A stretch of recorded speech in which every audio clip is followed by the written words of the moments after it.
on parle de mesures de sécurité, de quoi est-ce qu'on parle?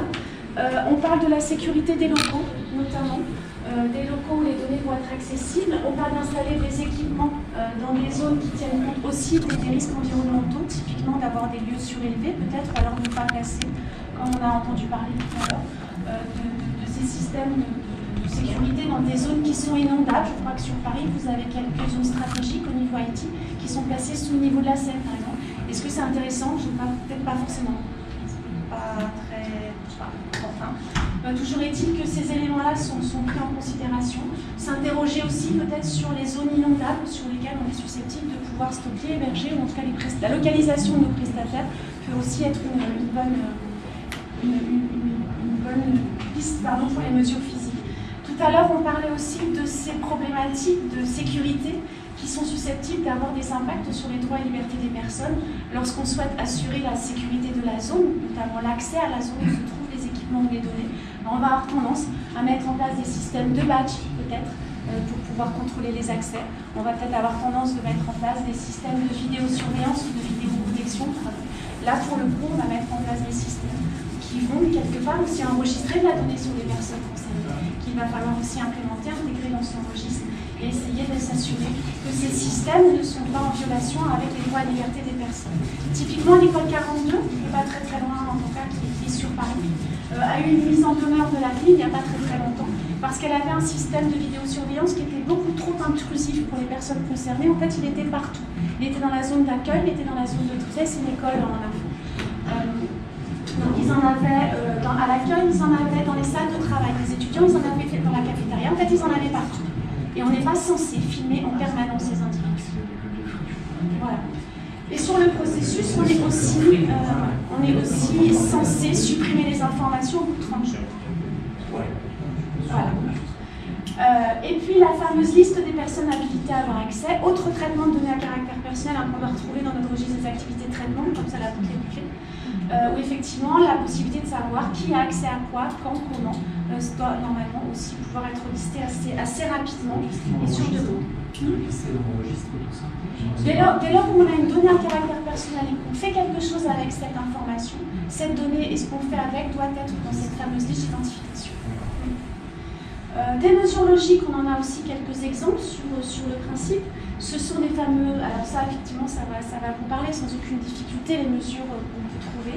La mise en place de mots de passe et de politique de mots de passe, la sécurité des postes de travail, la traçabilité des accès, donc là on en a un certain nombre d'éléments. Ces mesures-là, en fait, je suis allée les chercher sur un certain nombre de documents de la CNIL. C'est-à-dire en travaillant sur leurs recommandations, sur les processus qu'ils demandent, on retrouve dans les mesures de sécurité qu'ils ont tendance à suggérer ou à mettre en perspective, notamment lorsqu'on a des infractions qui sont soulevées par les services de la CNIL, elle suggère qu'effectivement, si l'entreprise avait fait ceci, si elle avait fait cela, on ne serait peut-être pas là aujourd'hui. Donc c'est toujours intéressant de reprendre ces éléments-là et d'aller les chercher, de les travailler en disant peut-être que moi je pourrais essayer du coup de m'en inspirer.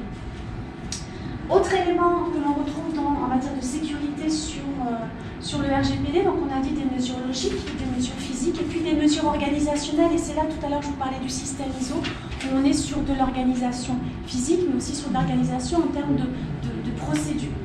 Le RGPD nous demande de documenter des procédures d'exploitation, notamment, c'est-à-dire des actions sur un traitement. On considère que toutes les actions sur un traitement devraient être structurées. On est sur des procédures potentiellement qu'on a peut-être déjà.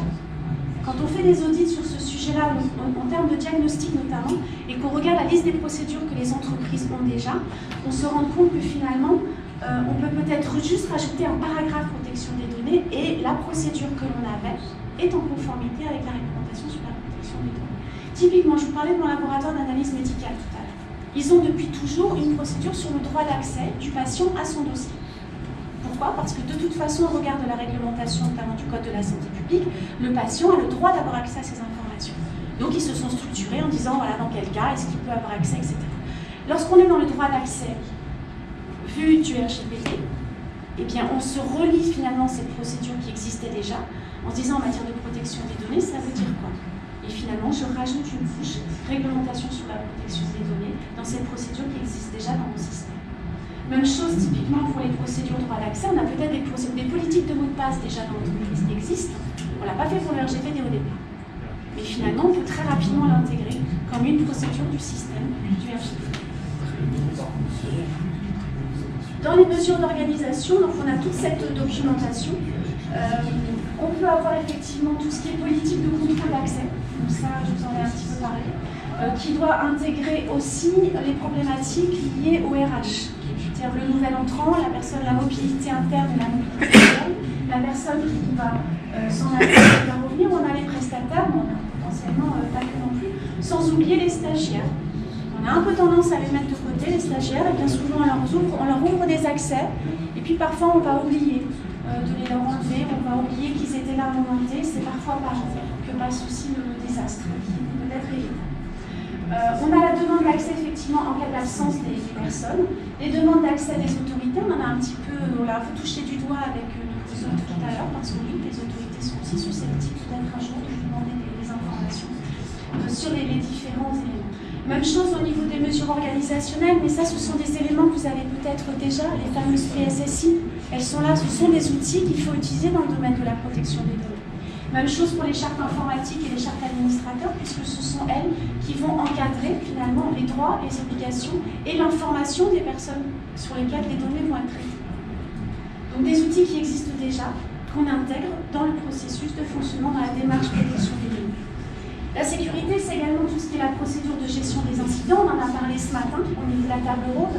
Dans cette procédure de gestion des incidents, on peut avoir de l'incident qui effectivement a un impact sur les données à caractère personnel. On se retrouve finalement sur une violation des données à caractère personnel et on intègre la notification auprès de la CNIL dans l'ensemble du processus de gestion des incidents. Donc finalement, une procédure qui existe déjà, si elle n'existe pas, ça serait peut-être bien quand même de la mettre en place, et dans laquelle on pourrait intégrer le RGPD. Moralité, dans tout ce que je vous ai dit depuis le début, rien n'est particulièrement nouveau au final. On rajoute une touche protection, on va un petit peu plus loin en se posant la question de savoir ce que je protège, ce que mon système contient, ce que mon système protège, jusqu'où il va et où est la donnée. Est-ce qu'elle est personnelle ou pas personnelle? L'autre point, c'est la sensibilisation des utilisateurs. Ça, c'est extrêmement important. Alors, pour vous en interne, mais ça peut aussi rentrer dans la sensibilisation à la sécurité des systèmes d'information. C'est toujours très étonnant quand vous arrivez dans une usine, vous trouvez complètement normal qu'on vous forme à l'hygiène et à la sécurité. Il faut porter des charlottes, il faut mettre des protections sur les chaussures, attention chariot à l'élévateur, ne dépassez pas la ligne jaune. Tout ça est devenu d'un grand classique. Par contre, très peu sont les utilisateurs qui ont cette demi-journée ou ces 2 heures d'intégration. On va leur expliquer la modalité, la sécurité des systèmes d'information. Oui, vous allez avoir des mots de passe, oui, il y a des endroits où vous ne pouvez pas aller, oui, vous allez avoir des habilitations d'accès. Dans la plupart des entreprises, en tout cas dans celles où j'ai pu faire des audits, à aucun moment on m'a pris à part en me disant voilà, on va vous garder une petite heure, juste pour vous expliquer nos procédures internes. Il ne faut pas oublier que dans le RGPD, on parlait des contrats tout à l'heure et notamment des mesures contractuelles. Lorsque vous avez des sous-traitants, on pourrait se dire, ah ben c'est lui qui gère mes données, de toute façon c'est lui qui est responsable. Il agit selon vos instructions écrites. C'est ce que dit la réglementation en matière de protection des données. Posez-vous la question de savoir, est-ce que j'ai écrit mes instructions à mon prestataire? Et est-ce que mon contrat pourra suffire? Pas sûr. La sensibilisation des utilisateurs, quels qu'ils soient, dont les fameux stagiaires, dont on a parlé tout à l'heure, que bien souvent on reçoit et qu'on met à travailler immédiatement. Et puis, petit élément important, quand je vous parlais tout à l'heure de ce format un peu ISO du RGPD, de son format standard, eh bien, il nous dit tout simplement dans un des articles qui est relatif en fait, à la sécurité, notamment aux obligations des entités, de mettre en place des mesures, donc techniques organisationnelles, on les a vues, ces fameuses mesures logiques, physiques et organisationnelles, que l'on va réexaminer et actualiser si nécessaire. Alors si ça, c'est pas du PCA, je ne sais pas comment ça s'appelle. Donc sur le processus, on est là. Alors vous avez toujours cette notion quand même du si possible ou si nécessaire dans cette réglementation qui est toujours un petit peu délicate. Typiquement, je viens de vous dire qu'on a des obligations en matière de sécurité qui vous parlent, qui sont les vôtres, sur le principe, et on nous dit dans le registre des activités de traitement que je dois détailler ces mesures de sécurité pour dire comment est-ce que je protège le traitement des informations. Mais ces mesures de sécurité dans le registre des activités de traitement, je dois les mettre dans la mesure du possible. Nous avons une grande conversation avec Clément au fond de notre salle sur la problématique du dans la mesure du possible. Lui me disant, bah, si dans le registre des traitements c'est écrit dans la mesure du possible, je ne mets pas. On va dire que dans la mesure du possible, c'est pas possible. Et moi, je lui dis, non, mais si c'est pas possible, ça veut dire que je ne les connais pas, mes mesures de sécurité, sinon ça serait possible, je pourrais les mettre. Si je ne les connais pas, mes mesures de sécurité, bah, du coup, je suis plus en conformité avec Et sur les processus, c'est compliqué. Hein. Les juristes, les informaticiens, quand on commence à travailler ensemble, c'est bien. Mais sur le coup, voilà, on est vraiment sur un processus assez logique où finalement, on va réexaminer et actualiser les informations si nécessaire. Eh bien oui, ça sera nécessaire. Eh bien oui, ça sera possible sur le principe. Et puis si ce n'était pas nécessaire, comme dans tous les audits, on dira, ben, on l'a regardé, on ne change rien, on fait comme d'habitude, on ne change rien, mais on l'a fait. Et on met un petit coup de tambour et on évite. La sécurité appliquée est également extrêmement importante, c'est-à-dire qu'au bout d'un moment, il va aussi falloir démontrer les processus. C'est bien gentil de les avoir mis en place, mais une des grandes difficultés du RGPD, c'est ça.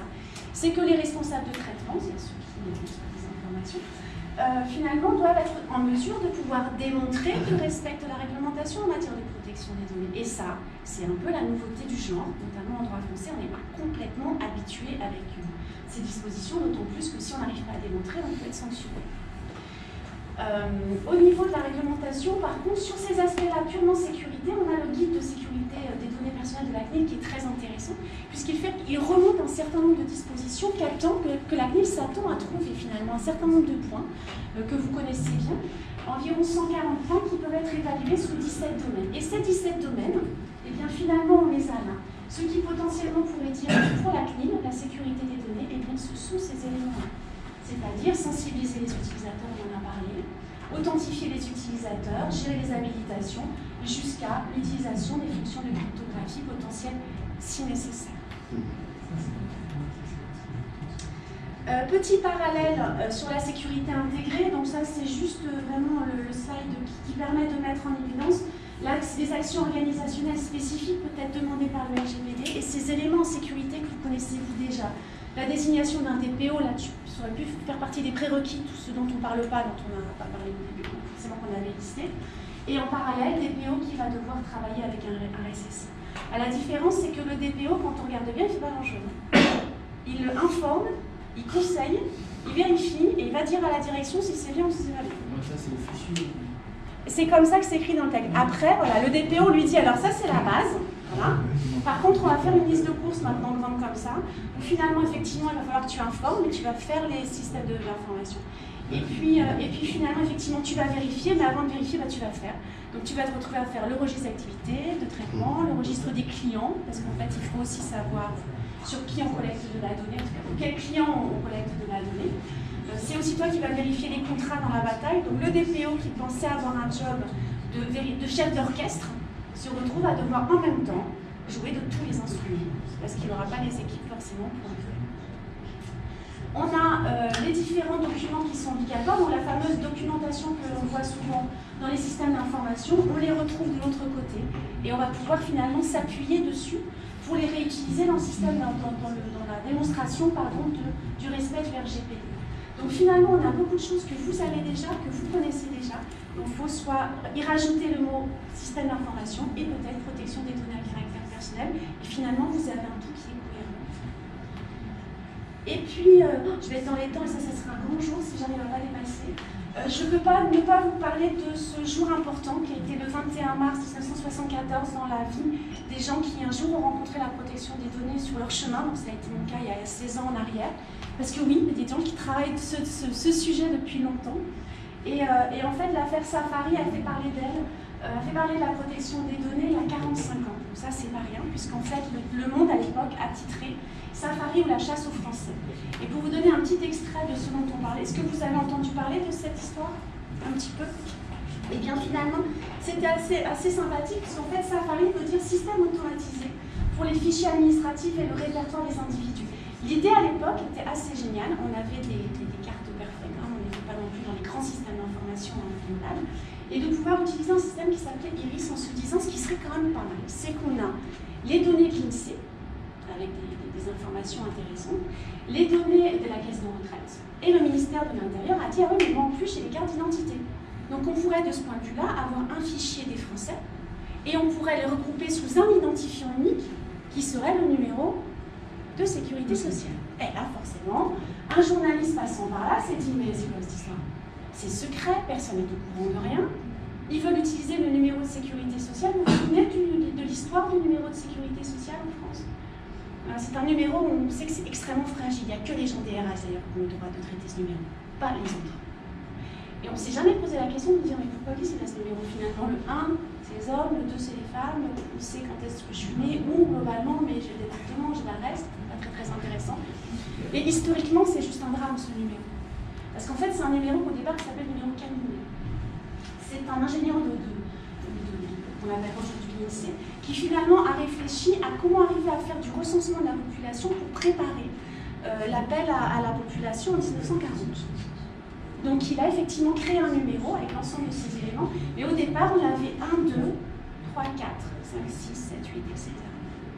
Et dans les autres numéros, en plus des 1, 2, eh bien on en avait un d'autre qui vous disait si vous étiez un étranger, si vous étiez un juif, si vous étiez... Voilà. Il y avait des connotations de ces genres qui étaient relativement ennuyeuses, et on a eu un usage de ce numéro qui a été un peu plus indélicat pendant un certain nombre d'années.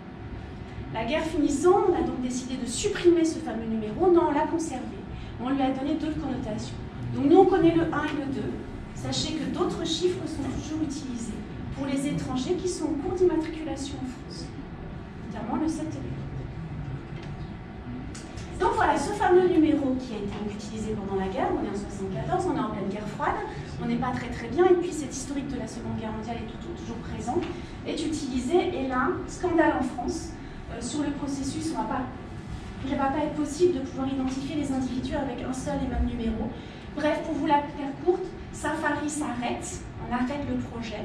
Le président de la République de l'époque, Valéry Giscard d'Estaing, décide de créer une commission qu'on va appeler la commission informatique et liberté, pour réfléchir à l'utilisation de ces fameuses données à caractère personnel, la protection de la vie privée des individus. Et quelques années plus tard, finalement, va être écrite la loi informatique et liberté, et la CNIL va être créée. Donc c'est le point zéro, en fait, de la protection des données. Et juste pour la petite anecdote avant de terminer, en juillet 1976, donc il y a quand même quelques années maintenant aujourd'hui, on avait un ministre qui est un petit peu rentré dans l'histoire, puisque M. Le Canuet, je crois que beaucoup d'entre nous le connaissons, qui finalement, au cours des débats sur cette fameuse loi sur la protection des données, a simplement précisé qu'il ne s'agissait pas de combattre l'informatique, ou Dieu merci, parce qu'aujourd'hui, clairement, la bataille serait juste perdue, mais il faut lutter contre les abus. Il ne faut pas qu'on puisse connaître en appuyant sur un bouton tout ce qui a composé l'histoire d'un individu, qu'il s'agisse de sa santé, de ses contraventions, de là où il est allé. Il s'agit de préserver la vie privée des Français. Voilà. C'était en 1976, je crois qu'aujourd'hui, on est bien. Voilà. On est bien. C'était pas prévu, toi. Non, je suis très fière de moi parce qu'il me reste 3 minutes et je n'ai pas débordé, donc ça vraiment si vous avez des questions, voilà. Sinon je vous remercie d'être resté jusqu'au bout et d'avoir laissé une juriste parler un petit peu de sécurité avec des termes techniques que j'espère que je ne suis pas trop passée à côté. Je vais ajouter vos bien pour une juriste. C'est gentil. J'ai une question concernant le registre des traitements qui doit être visible par qui? La CNIL. La réglementation dit qu'aujourd'hui, la seule personne qui puisse demander communication du registre des activités de traitement, c'est la CNIL. Et c'est très intéressant parce que vous avez des organismes comme le CRS par contre. Je suis juste navrée qu'ils aient fait ça parce qu'ils avaient un site excellent. Ils avaient un site qui était accessible quasiment à tous, avec toute leur documentation sur la protection des données, leur registre. Avant, ils avaient une liste de traitements parce qu'ils avaient des correspondants informatiques et diversités. Et le 28 mai, ils ont appuyé sur un bouton et plus personne ne peut avoir accès parce qu'ils n'ont plus l'obligation de diffuser les informations, notamment sur la liste des traitements. Mais c'est-à-dire que, excusez-moi, c'est-à-dire que si par exemple le maire demande au DPO de la ville d'accéder justement à ce registre, le DPO doit lui dire non. Non, en interne, non, je vous dis, il peut être communicable uniquement à la CNIL de l'extérieur. Après, le maire, il est responsable de traitement. C'est-à-dire que tous les agents de la collectivité peuvent demander à y avoir accès. Ils peuvent demander à y avoir accès, ils peuvent toujours le demander. Après, est-ce qu'on va estimer qu'ils ont besoin d'en connaître? C'est moi, je pose la question justement. On n'a pas refusé l'accès, en fait, c'est la question, c'est plutôt ça. Mais je pense que c'est une liste de traitement sur le coup, donc la plupart des informations qui est dans le registre sur le principe, il faut... La description des traitements qui est faite des données, il n'y a pas de données. Oui, d'accord, il n'y a pas de données. La fiche d'information d'usager, ça reprend ce qu'il y a dans le registre. Oui, c'est pour ça que même si on va leur donner accès, ça ne changera pas. Ils n'auront pas beaucoup plus d'infos que la fiche d'information. Après, Après, il y a des choses dans le registre, effectivement, que je n'ai pas forcément dans l'information d'usager, mais elle serait tournée à la Oui, mais il y en a relativement peu. Il y a les mesures de sécurité. Oui, voilà, c'est vrai, tout ce qui est sécurité. Ça, c'est un petit peu délicat. Maintenant, on n'a pas de trame figée non plus sur la fiche, donc on peut très bien se dire, bah, ces éléments-là, je les mets à part, et au moins je suis sûre que si, notamment ces fameuses mesures de sécurité sur le système d'information, on peut les sortir, comme ça, si effectivement des agents de la commune peuvent y avoir accès. Et les informations de l'usager, on est bien d'accord que ça peut être accessible à tout le monde, même ceux qui ne font pas partie du traitement. C'est-à-dire que moi, par exemple, les informations des usagers, je les ai mises sur un onglet protection des données sur le site de la ville. Mais c'est accessible à tout le monde, ceux qui ne font pas forcément partie du traitement. Oui, parce que vous avez choisi d'avoir une politique centralisée de transparence totale. Tout ça, c'est clair. Non.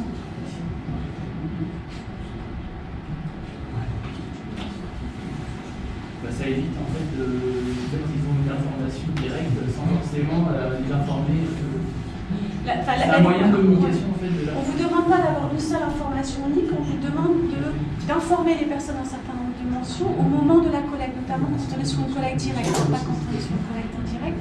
Après, à vous de déterminer comment vous souhaitez le faire. Soit vous avez une politique globale en disant de toute façon pour les usagers, ils sont susceptibles à un moment donné d'être usagers de tout. Alors pour pas me rater aussi, parce que ça reste important, pour pas se rater, parfois on se dit ah maman j'ai oublié la web, Par contre, le fait de jour. C'est sous la responsabilité du DPO. Oui. Merci beaucoup. Merci d'être venu. Au revoir. Après, non, c'est pas sous la responsabilité du DPO. Par contre, le DPO, il n'a pas de responsabilité. Il a quoi? Ça a été précisé il n'y a pas très longtemps. Il a fait établir la liste de traitement quand même. Oui, il doit l'établir. mais c'est pas pour ça que c'est le maire qui est responsable. C'est le maire qui est responsable de traitement, comme beaucoup de choses en l'occurrence. Et il a bien été établi, notamment dans les lignes directrices du groupe 29, que le DPO n'est pas responsable. Il n'est ni civilement responsable, ni pénalement responsable. Parce que c'est une grosse inquiétude à un moment. Ce n'est pas non plus un salarié protégé. Et ça, le ministre du Travail l'a bien précisé récemment, je crois que c'était en décembre 2018, en disant on se calme sur le sujet. Non, c'est pas un délégué du personnel, c'est pas un délégué syndical. Par contre, les nouvelles lignes directives, c'est dommage que vous n'en ayez pas parlé. Les dernières lignes directives de juin à décembre 2018, est-ce que ça change beaucoup de choses Non, en fait, ce qui était très déstabilisant en juin 2018, c'est qu'ils nous ont. Enfin, moi j'ai eu le sentiment qu'ils nous ont caviardé la loi informatique et liberté. C'est-à-dire qu'ils ont enlevé les dispositions sur le correspondant informatique et liberté parce qu'ils n'avaient pas besoin. Ils nous ont envoyé 2-3 trucs, et on sentait que c'était un peu bancal l'histoire. On était un peu sur un patchwork qui était un peu compliqué à gérer. Et puis il y avait des dispositions qui étaient toujours là, qui normalement n'avaient plus lieu d'être. Typiquement, lorsque vous êtes un organisme localisé hors de l'Union européenne, que vous collectez de la donnée au sein de l'UE, vous devez désigner un représentant sur le territoire français. Et jusqu'à peu, il fallait le notifier à la CNIL. C'est fini ça. Et c'était toujours dans la réglementation française. Donc on était un peu entre deux. Et ce que l'ordonnance a prévu, finalement, c'est il réorganise complètement la réglementation en reprenant les dispositions du RGPD, avec les spécificités quand même françaises. Dernière question, désolé, sur les analyses d'impact, est-ce qu'il y a des choses qui vont changer là-dessus? Ça va rester comme ça? Vous savez, on doit faire des analyses d'impact sur les données super sensibles. Alors maintenant, on a une liste de traitements sur lesquels c'est obligatoire selon la CNIL. Donc quand on avait travaillé ensemble, je vous avais donné un certain nombre de critères que j'utilisais au regard des éléments du groupe 29. Et en fait, la CNIL a repris ces arguments-là, ces éléments-là aussi, en disant, en établissant une liste de traitements pour lesquels il fallait obligatoirement avoir une liste d'impact, ceux pour lesquels ce n'était pas obligatoire, et ensuite elle a considéré qu'en reprenant les critères du groupe 29, qu'il suffisait d'en avoir 2 pour basculer dans l'obligation d'une... Et ça, c'est quelque part à niveau MELCO, c'est ça? Ça, c'est dans l'arrêté ministériel qui est passé il n'y a pas très longtemps. Je vous enverrai le lien. Je viens. Ouais. Je vous enverrai le tableau, la ligne que j'ai faite. Oui, je viens. Comme ça, parce qu'on en avait parlé à l'époque. On avait dit que quand il y avait déjà des normes simplifiées avec la CNIL, on n'avait pas besoin de faire d'analyse d'impact. Ouais. Mais je n'avais pas cette liste et cette fameuse liste. Je vous la fais suivre. Si j'oublie, vous m'envoyez un... De 4 minutes, c'est vrai. Merci. Merci d'être venu. Bon, merci beaucoup d'être resté jusqu'à la fin.